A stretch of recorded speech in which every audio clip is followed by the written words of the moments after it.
Hello po guys, so nandito na naman po yung ating YouTube channel ko. So ngayon pala guys, ito na po yung part 2 na video natin. So ayan po, sa may takda kong aralin. So ayan po, sa may assignment ko galing sa school. So number 3 na tayo guys, ito na.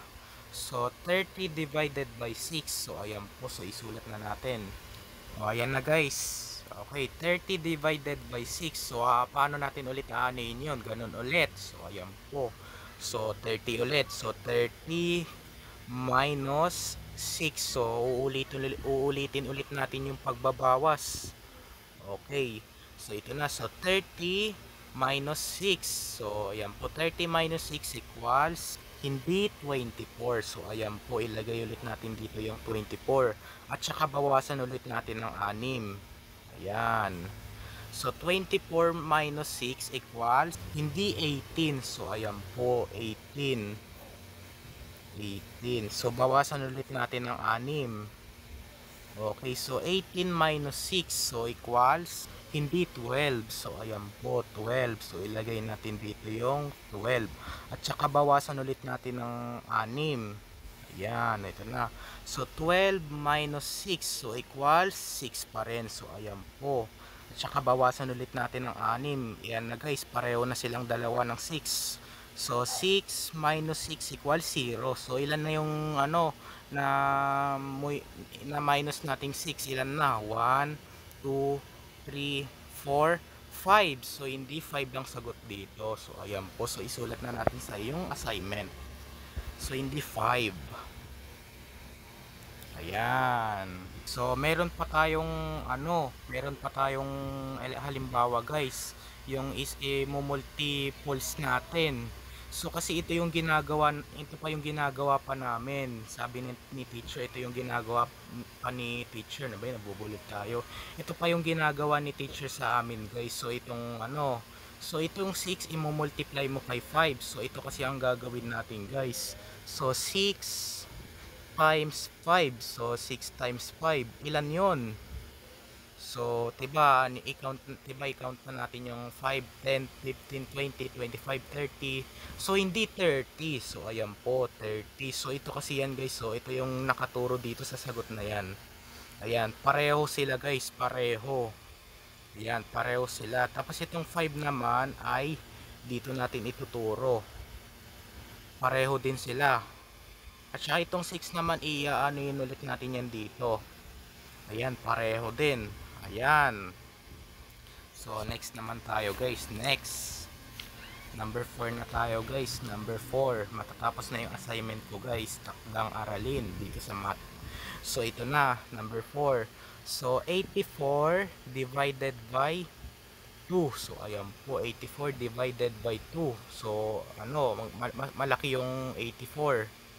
Malaki yung 84 guys kesa sa number 2. Iaatiin kasi natin ng dalawa yung 84, diba?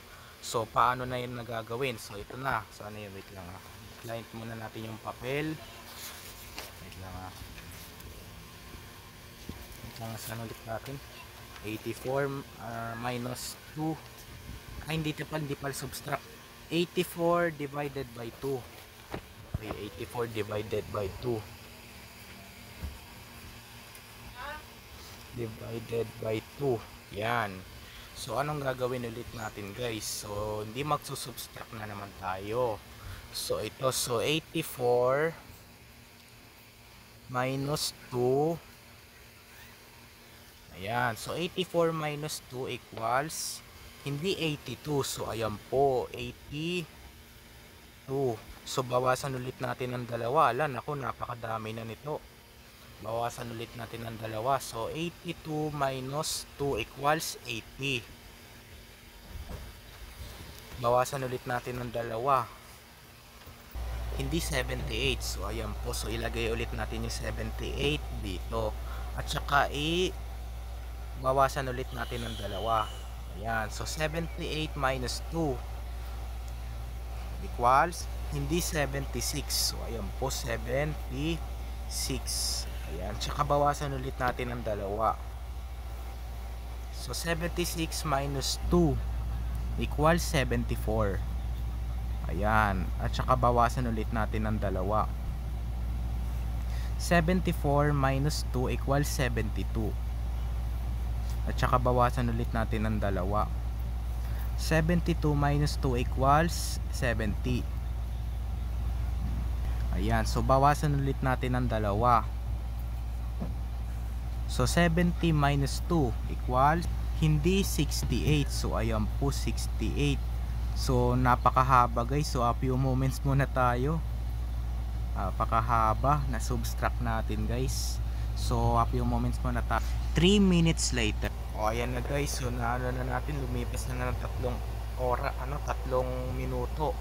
So bilangin na natin yung 2. 1, 2, 3, 4, 5, 6, 7, 8, 9, 10, 11, 12, 13, 14, 15, 16, 17, 18, 19, 20, 21, 22, 23, 24, 25, 26, 27, 28, 29, 30, 31, 32, 33, 34, 35, 36, 37, 38, 39, 40, 41, 42. So ayan po, 42 ang ating sagot guys. 42. 42. So wait lang guys ha. Ano na natin sa assignment natin. Wala. 42. So ayan po, 42.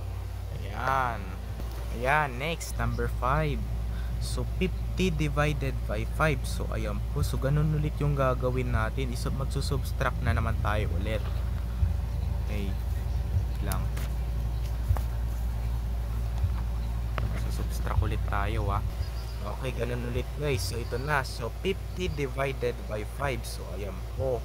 So ano ba yan? So sa part 3 na lang.